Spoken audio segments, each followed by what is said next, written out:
Bonjour à tous, c'est Scanicio et on se retrouve pour un nouvel avant-match. Mais tout d'abord, revenons quelques instants sur le match d'hier qui opposait la France au Maroc. Score final 2-0. Un match assez équilibré jusqu'à la 45e minute où la bataille s'est jouée dans le milieu de terrain.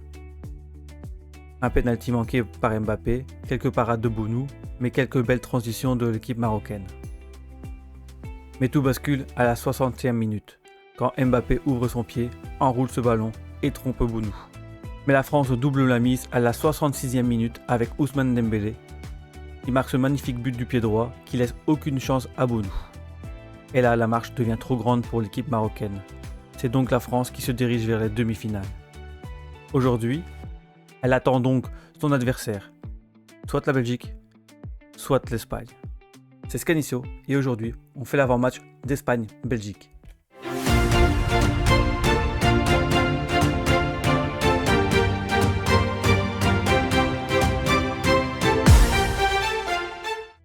Deux rêves, une seule place. Avant le coup d'envoi, il y a toujours des histoires. Et ce soir, cette histoire oppose deux nations qui rêvent de retrouver les sommets. Espagne-Belgique. Sur le papier, c'est un quart de finale tout à fait banal d'une Coupe du Monde. Mais dans la réalité, c'est le choc entre deux générations. D'un côté, une Espagne qui veut prouver que son football est enfin redevenu le meilleur du monde. De l'autre, une Belgique qui court toujours après sa première étoile de son histoire. Une équipe qui veut retrouver son passé. Une autre qui veut enfin écrire le sien. Et ce soir, il ne restera qu'un seul rêve en vie. La route vers l'écart. Les deux équipes arrivent en quart de finale, mais pas du tout de la même manière. L'Espagne avait pourtant commencé cette Coupe du Monde avec une vraie alerte. Face au Cap-Vert, la Rora monopolise le ballon, multiplie les passes et semble maîtriser son sujet. Mais impossible de trouver la faille. Pire encore, ce sont les Cap-Verdiens qui se procurent plusieurs situations dangereuses et rappellent aux Espagnols que le statut de favori ne protège absolument de rien. Score final 0-0. Un premier avertissement, la Rora avait le ballon, la possession, les occasions, mais les buts avaient visiblement raté l'avion. Ce faux départ provoque une réaction immédiate, 4-0 contre l'Arabie, et ensuite une victoire plus difficile contre l'Uruguay, 1-0. La Rora atteint les 16e de finale et voit sur son passage l'Autriche, où il gagne 3-0. Ensuite, en 8e de finale, c'est le Portugal qui se présente. Un derby ibérique, tendu, fermé, où chaque erreur peut coûter une Coupe du Monde. L'Espagne s'impose finalement 1-0 dans les derniers instants. Depuis son nul contre le Cap-Vert, la Rora reste sur 4 victoires consécutives sans encaisser le moindre but. Le doute du premier match s'est transformé en véritable démonstration de maîtrise. Mais attention, ce n'est pas la Rora qu'on connaît, celle qui excelle dans tout, elle a ses failles.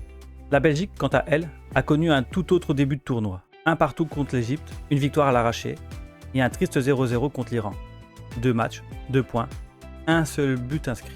Les diables semblent bloqués, le jeu manque de vitesse, les automatismes tardent à arriver et certains supporters commencent déjà à regarder le classement plus souvent que le terrain. Et puis arrive la Nouvelle-Zélande, c'est là que tout bascule. 5-1. La Belgique retrouve enfin son football, mais en 16e de finale, face au Sénégal, leurs vieux démons reviennent. Ils sont menés, bousculés, proches de voir leur aventure s'arrêter. Et pourtant, ils trouvent les ressources nécessaires pour renverser complètement la rencontre. Victoire 3-2. Une remontada inespérée qui change totalement leur Coupe du Monde. Car en 8e de finale, la Belgique confirme avec un large succès 4-1 contre les États-Unis. Après avoir inscrit un seul but lors des 2 premiers matchs, elle en a marqué 12 lors des 3 suivants. D'un côté, une Espagne qui contrôle tout, et de l'autre, une Belgique qui semble devenir de plus en plus dangereuse au fur et à mesure de la compétition. Et c'est précisément ce qui rend ce quart de finale fascinant. Le chiffre du match. Le chiffre du match est 40. 40 ans. C'est le temps qui sépare les 2 derniers matchs à élimination directe entre l'Espagne et la Belgique en Coupe du Monde. Retour en 1986, au Mexique. Tous les pays pensent que cette génération peut enfin rejoindre les demi-finales. Mais en face, la Belgique résiste. Les Diables Rouges éliminent l'Espagne et s'offrent la première demi-finale mondiale de leur histoire. 40 ans plus tard, le décor a changé, les joueurs ont changé, le football a changé, mais l'enjeu reste exactement le même. Une place dans le dernier carré. L'Espagne prendra-t-elle enfin sa revanche ou la Belgique écrira-t-elle une nouvelle fois son histoire face à la Rora? 2 nations, 2 histoires en Coupe du Monde. La Belgique et l'Espagne ont toutes les deux marqué l'histoire de la Coupe du Monde, mais pas de la même manière. Pour les Diables Rouges, tout commence véritablement en 1986, au Mexique. Après un 8e de finale complètement fou remporté 4-3 contre l'Union soviétique, la Belgique rencontre l'Espagne en quart de finale. Un partout après 120 minutes de jeu, les tirs au but décident du vainqueur. Jean-Marie Pfaff réalise l'arrêt décisif, les Diables Rouges éliminent l'Espagne, comme j'ai dit précédemment, et sauf la première demi-finale mondiale de leur histoire. Après avoir éliminé l'Espagne en quart, la Belgique s'incline 2-0 face à l'Argentine de Diego Maradona en demi-finale, et puis 4-2 après prolongation contre la France, lors du match de la 3e place. Les Diables Rouges terminent 4e, mais viennent d'écrire la plus grande épopée de leur histoire. Mais surtout, la naissance d'une nation capable de rivaliser avec les plus grandes. Puis arrive 2018, car entre-temps, c'est les montagnes russes. Mais 2018 signe la fameuse génération dorée. Hazard, De Bruyne, Courtois, Lukaku, Kompany et j'en passe. Une équipe bâtie pour aller au bout. Les Belges renversent le Japon après avoir été menés 2-0 avec une fin de match épique et déjà une première remontada. Ils éliminent ensuite le Brésil en quart de finale, 2-1 avec un arrêt de Courtois exceptionnel et très décisif. Puis, ils tombent avec les honneurs face à la France, 1-0 avec un but d'Umtiti, mais avec une prestation qui a montré que la Belgique pouvait être l'équipe championne du monde. Mais face à une équipe expérimentée, la Belgique a chuté. Ils termineront finalement 3e en battant l'Angleterre 2-0. Leur meilleur résultat de toute l'histoire de la Coupe du Monde. Mais aussi un immense sentiment d'inachevé, car beaucoup imaginaient cette génération soulever la Coupe du Monde, même les adversaires. Puis vient 2022. Victoire difficile contre le Canada, défaite contre le Maroc, et match nul contre la Croatie, élimination en phase de groupe. Le monde entier pense alors que la génération d'heureux est définitivement terminée, mais 4 ans plus tard, quelques survivants sont encore là. De Bruyne, Lukaku, Meunier, Courtois. Et ils savent probablement qu'ils ne disposeront plus de beaucoup d'occasions. 2026 ressemble peut-être à la dernière chance de transformer une magnifique génération en génération légendaire. L'Espagne, elle possède une histoire complètement différente. Pendant des décennies, la Rora est considérée comme une immense nation du football, qui échoue toujours au moment de conclure. En 1950, elle atteint la 4e place. En 1986, elle tombe en quart de finale contre la Belgique. En 1994, encore en quart. 2002, encore l'écart. Cette fois, c'est la Corée du Sud, après une séance de tir au but, puis arrive 2010. Casillas, Puyol, Xavi, Iniesta, Villa. Une génération exceptionnelle. Après une défaite surprise contre la Suisse lors du premier match, l'Espagne enchaîne les victoires. Portugal, Paraguay, Allemagne, puis les Pays-Bas en finale. À la 116e minute, Andrés Iniesta inscrit le but le plus important de l'histoire du football espagnol. La Rora est enfin championne du monde. Mais depuis ce sacre, l'Espagne ne retrouve plus les sommets. Élimination dès le groupe en 2014, 8e de finale contre la Russie en 2018, 8e de finale contre le Maroc en 2022. Cette génération 2026 ne veut plus vivre dans le souvenir de 2010. Elle veut écrire sa propre histoire. Et pour cela, il faudra déjà effacer une vieille blessure vieille de 40 ans. Homme sous pression. Si ce quart de finale peut faire basculer une Coupe du Monde, il peut aussi faire basculer des carrières. Pour Kevin De Bruyne, ce match peut être une saveur particulière. Depuis plus de 10 ans, il fait partie des meilleurs milieux de terrain de la planète. Des titres, une Ligue des Champions, des passes que personne d'autre ne voit. Mais il manque encore une ligne à son immense palmarès, une Coupe du Monde. Et à 35 ans, les occasions de toucher ce rêve deviennent forcément plus rares. Pour Romelu Lukaku, l'histoire est presque la même. Il est devenu le meilleur buteur de l'histoire des Diables Rouges. Il a connu les grandes campagnes, les attentes, les critiques et les rendez-vous manqués. 2018, il faisait partie de cette génération dorée qui s'est arrêtée à une marche de la finale.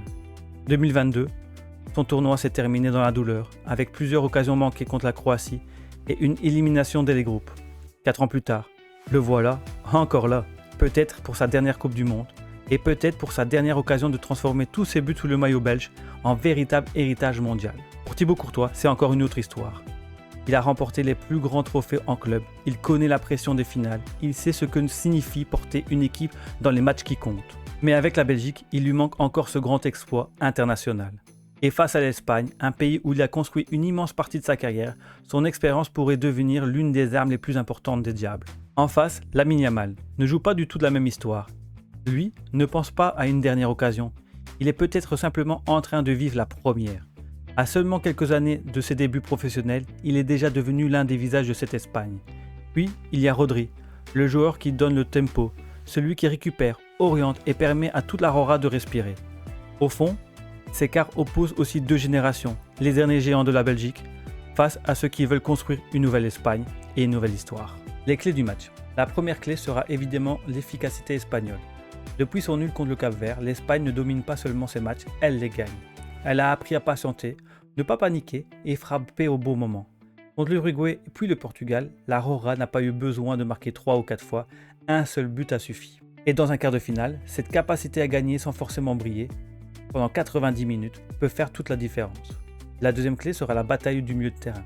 L'Espagne possède Rodri et Pedri pour contrôler le rythme, mais la Belgique possède aussi Youri Tielemans. Depuis sa remontada contre le Sénégal, son influence est devenue impossible à ignorer.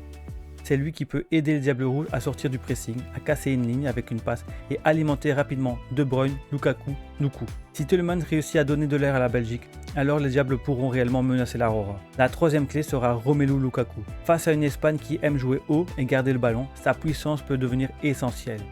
Il peut fixer les défenseurs, conserver le ballon, faire monter son équipe et libérer des espaces pour Doku, De Bruyne. Mais ce genre de match, il devra surtout être clinique, parce qu'il n'en aura peut-être pas 5 occasions. Il n'en aura peut-être qu'une seule. Et cette occasion pourrait décider de sa dernière Coupe du Monde. Enfin, il y aura aussi les gardiens. Unai Simon n'a toujours pas encaissé le moindre but dans cette compétition. 5 matchs, 5 clean sheets. Après le nul du Cap-Vert, l'Espagne a continué à avancer sans jamais voir ses filets trembler. Sa défense est solide, mais lui aussi a répondu présent lorsqu'il fallait. En face, Thibaut Courtois possède quelque chose que peu de joueurs peuvent apprendre, l'expérience. Les finales de Ligue des Champions, les grands matchs, les séances sous pression. Et dans un quart de finale aussi serré, la différence entre les deux équipes pourrait simplement tenir à une parade. Unai Simon arrive avec l'invincibilité, Courtois arrive avec l'expérience. Et parfois, un gardien suffit pour écrire toute une histoire. Mon 11 combiné. Avant de conclure, je vais faire mon 11 combiné. C'est le mien, ne venez pas déclarer la guerre. Tout d'abord, je vais mettre dans les buts Thibaut Courtois pour la longévité et l'expérience. Je fais une défense à 3 avec Curbassi et Laporte. Pour moi, ils sont exceptionnels. Ils font une très bonne Coupe du Monde, rien à dire. Et je mettrai Meunier, même si c'est un latéral, mais il montre que Papy est encore là et il peut être décisif malgré tout. Ensuite, au milieu de terrain, ça va être costaud. On a Rodri, Pedri, Tielemans et De Bruyne. Pourquoi De Bruyne? Avec une passe, une action, il peut casser des lignes et apporter vraiment du danger. Tandis que devant, on va mettre Lamine Yamal, Lukaku et Trossard. Lamine Yamal, car c'est l'un des meilleurs Espagnols sur le terrain, même s'il a été blessé. Lukaku, même s'il commence pas ses matchs, quand il rentre, il fait du bien. Je suis pas fan de lui, mais dans le 11, je pense qu'il mérite sa place parce qu'il pourra justement faire libérer une équipe. Et Trossard qui fait une excellente Coupe du Monde. On ne l'attendait pas à ce niveau-là, mais franchement, il est épatant. Bien entendu, les deux équipes possèdent énormément de talent, mais on ne peut pas mettre tout le monde sur le terrain. Comme je l'ai dit hier, un match, ça joue à 11 contre 11, une équipe, c'est 11 joueurs. Conclusion. Espagne-Belgique. Ce n'est pas seulement un quart de finale, c'est une confrontation entre deux histoires. Une Espagne qui veut retrouver le sommet 16 ans après son titre mondial, et une Belgique qui rêve toujours de décrocher enfin cette première étoile. D'un côté, une équipe qui contrôle, qui construit, qui patiente, et de l'autre, une équipe capable de transformer la moindre transition en occasion de but. 40 ans après leur affrontement au Mexique, les deux nations se retrouvent à nouveau dans un match où une seule survivra. Pour les Espagnols, l'occasion d'effacer définitivement le souvenir de 1986. Pour les Belges, l'opportunité d'écrire une nouvelle page de leur histoire. Une chose est sûre, au coup de sifflet final, une génération continuera de rêver, l'autre verra peut-être son aventure mondiale s'arrêter. Alors maintenant, à vous de me dire, qui rejoindra les demi-finales, l'Espagne ou la Belgique? C'était l'avant-match de Scanicio. Si ça vous a plu, n'hésitez pas à liker, partager et commenter. On se retrouve demain pour un nouvel avant-match. Ciao, ciao.